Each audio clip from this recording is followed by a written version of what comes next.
Good morning everyone. कैसे हैं आप सभी? I hope all are very good. तो इस वीडियो में हम डिस्कस करेंगे कि जो संविधान सभा की जो मांग थी उसकी स्वीकृति जो वो ब्रिटिश सरकार के द्वारा दी गई उसके बारे में डिस्कस करेंगे। देखिए, पिछले वीडियो में हम डिस्कस कर चुके हैं कि कांग्रेस, भारतीय राष्ट्रीय कांग्रेस के द्वारा कई बार जो वो मांग उठी कि संविधान सभा बनाई जाए हमारी, ठीक है। तो उसके बारे में कई सारे दलों के द्वारा जो वो मांग उठी तो उसके बारे में हम डिस्कस कर चुके हैं। तो इस वीडियो में डिस्कस करेंगे कि ब्रिटिश सरकार ने जो वो इसकी मांग को स्वीकार क्यों किया और कैसे किया, ठीक है, उसको डिस्कस करेंगे। तो चलिए स्टार्ट करते हैं। सबसे पहले यहाँ पे लिखा है, देखिए, अगस्त पेशकश, ठीक है, अगस्त ऑफर दिया 1940 को, acceptance of demand of constitution assembly by the British government. तो देखिए, पहले तो ब्रिटिश सरकार ने भारतीय राष्ट्रीय कांग्रेस की मांग की ओर जो वो ध्यान नहीं दिया, परंतु 3 सितंबर को क्या हुआ, 1939, याद रखिए 3 सितंबर 1939 को, जब ब्रिटेन जो वो जर्मनी के विरुद्ध जो वो विश्व युद्ध में जो वो शामिल हो गया। देखिए, जो द्वितीय विश्व युद्ध था वो स्टार्ट हुआ था 1939 से 1945 तक चला था, और पहला जो वो 1918 और 1914 से 1918 तक चला था। 1939 और 1945 आप याद रखिए, ठीक है।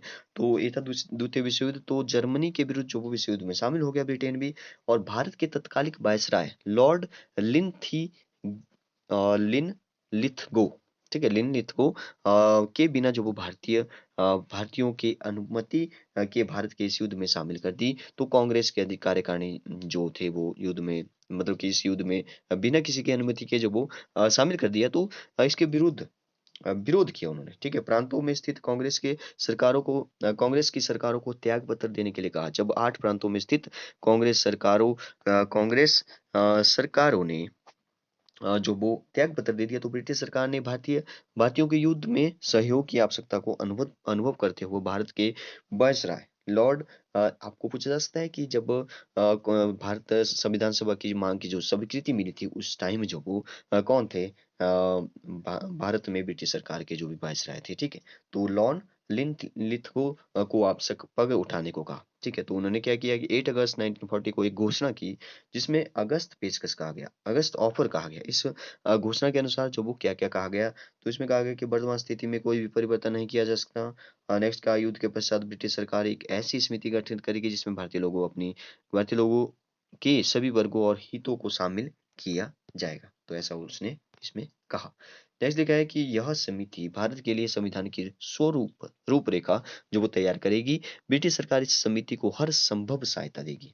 तो उन्होंने जो मान लिया, यह पहला अवसर था कि जब ब्रिटिश सरकार की ओर से संविधान सभा की मांग को स्वीकार किया, परंतु कांग्रेस तथा मुस्लिम लीग ने इस पेशकश को ठुकरा दिया, ठीक है। तो नेक्स्ट था यहाँ पे क्रिप्स मिशन योजना, ठीक है, उसकी बात करते हैं। तो 1942 की बात है, जब अगस्त पेशकश अस्वीकार किए जाने के कारण युद्ध के लिए जो भारतीयों का सहयोग नहीं मिला, तो ब्रिटिश सरकार ने 22 मार्च 1942 को एक समाजवादी नेता स्टैफर्ड क्रिप्स को भारत भेजा, ठीक है। किसको भेजा? स्टैफर्ड क्रिप्स को जो वो भारत भेजा।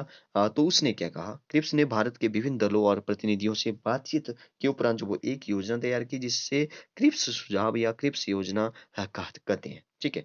देखिए, जब अंग्रेजों ने जो भी लॉर्ड लिथगो थे, ठीक है, उन्होंने कहा कि क्या क्या होगा, लेकिन वो जो वो ठुकरा दिया उन्होंने, ठीक है। कांग्रेस और मुस्लिम लीग ने जो वो पेशकश जो वो ठुकरा दी, लेकिन उसके बाद जो वो क्रिप्स आया, क्रिप्स मिशन, ठीक है, स्टैफर्ड क्रिप्स, आप याद रखिए स्टैफर्ड क्रिप्स।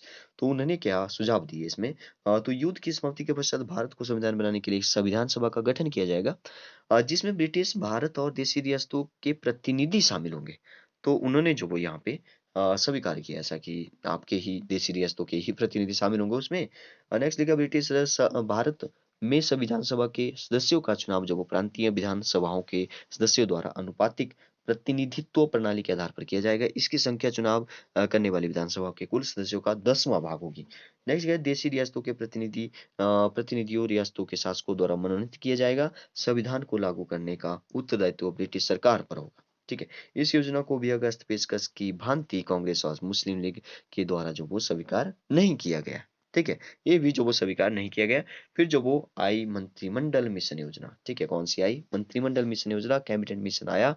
तो क्रिप्स सुझाव को अस्वीकार किए जाने के उपरांत जो वो ब्रिटेन में राजनीतिक स्थिति में भी परिवर्तन हो गया। वह 1945 में हुए आम चुनाव में सत्ता मजदूर दल लेबर पार्टी को प्राप्त हुई। इस दल में जो वो मी इटली, ठीक है, मिस्टर इटली प्रधानमंत्री बने। तो मिस्टर इटली और उनके दल का भारत के प्रति दृष्टिकोण जो वो भिन्न था। उन्होंने भारत की समस्या का समाधान करने के लिए एक 3 सदस्य मंत्रिमंडल आयोजन भेजने की घोषणा की। इस आयोजन के सदस्य जो वो sir Patrick Lawrence, sir Stafford Cripps और मी एंड वी मिस्टर ए वी अलेक्जेंडर थे। ठीक है। यह आयोग जो वो 23 मार्च 1946, तो कैबिनेट मिशन प्लान जो वो 23 मार्च, ठीक है, आप इसको याद याद रख सकते हैं, 23 मार्च 1946 को भारत आया।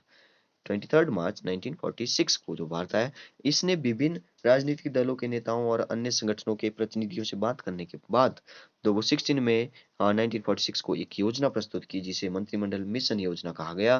कैबिनेट मिशन योजना मंत्रिमंडल मिशन योजना के नाम से जाना गया। इस योजना को भारत में लगभग जो सभी दलों और संगठनों ने जो वो स्वीकार कर लिया। तो सभी ने जब वो इसको स्वीकार कर लिया, फिर उसके बाद क्या हुआ देखते हैं। मंत्रिमंडल मिशन योजना अनुसार संविधान सभा की रचना, तो कैसे कैसे जो वो उसके अनुसार जो वो संविधान सभा की रचना हुई, क्या क्या उसमें लिखा गया, तो वो पढ़ते हैं अब। Very interesting. नेक्स्ट लिखा है यहाँ पे, कैबिनेट मिशन योजनाओं में संविधान सभा का गठन करने के लिए निम्नलिखित सिद्धांतों और व्यवस्थाओं का उल्लेख किया गया था। तो क्या क्या लिखा उसमें, संविधान में कुल जो वो 389 कितने सदस्य होंगे, 389 सदस्य होंगे, जिसमें से 292, याद रखिए 292 सदस्य जो वो ब्रिटिश भारतीय प्रांतों से होंगे। 93 सदस्य, ठीक है, 93 सदस्य जो वो देशी रियासतों से होंगे तथा 4 सदस्य चीफ कमिश्नरों के प्रांत से लिए जाएंगे। ब्रिटिश भारत के प्रांतों को उनकी जनसंख्या के अनुपात में स्थान दिए जाएंगे। साधारणतः 10 लाख जनसंख्या के पीछे एक प्रतिनिधि होगा। ठीक है, याद रखिए, पूछा जाता है कई बार कि क्या लिखा गया था, 10 लाख जनसंख्या के पीछे एक प्रतिनिधि होगा। प्रांतों को दिए गए स्थानों में प्रत्येक प्रांत में रहने वाली जातियों और उनकी जनसंख्या के अनुसार जो वो बांट दिया जाएगा।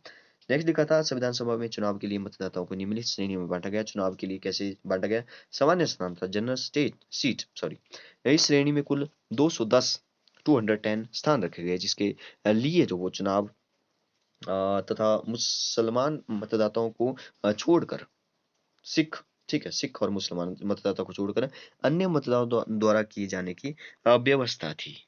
तो मुसलमानों के लिए स्थान देखिए यहाँ पे, इस श्रेणी में जो कुल 78 स्थान रखे गए थे, जिसमें जिसके लिए चुनाव केवल मुसलमान मतदाताओं के द्वारा ही किया जाना था। सिखों के लिए क्या स्थान था, तो इस श्रेणी में कुल 4 स्थान रखे गए थे, जिसके लिए चुनाव केवल सिख मतदाताओं के द्वारा ही किया जाना था।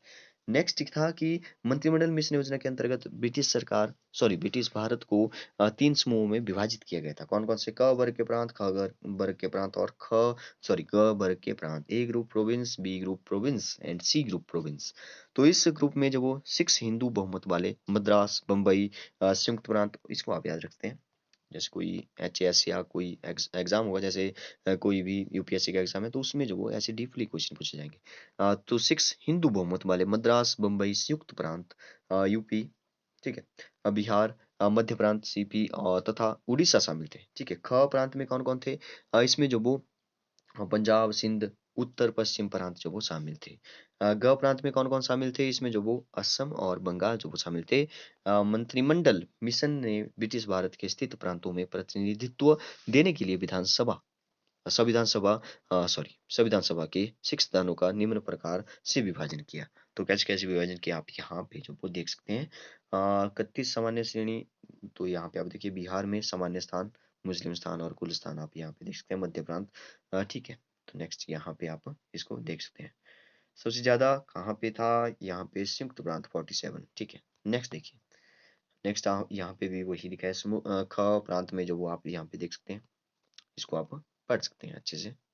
और ग प्रांत में भी वैसे ही जो वो बंगाल और असम थे, उसमें तो सामान्य स्थान जो वो 27। ठीक है, बंगाल में और असम में जो वो 7। ठीक है, ऐसे ही टोटल जो वो कितने हो गए, तो टोटल जो वो 389 हो गए। ठीक है, ब्रिटिश भारत प्रांतों की कुल स्थान कितनी थी, 187 थे।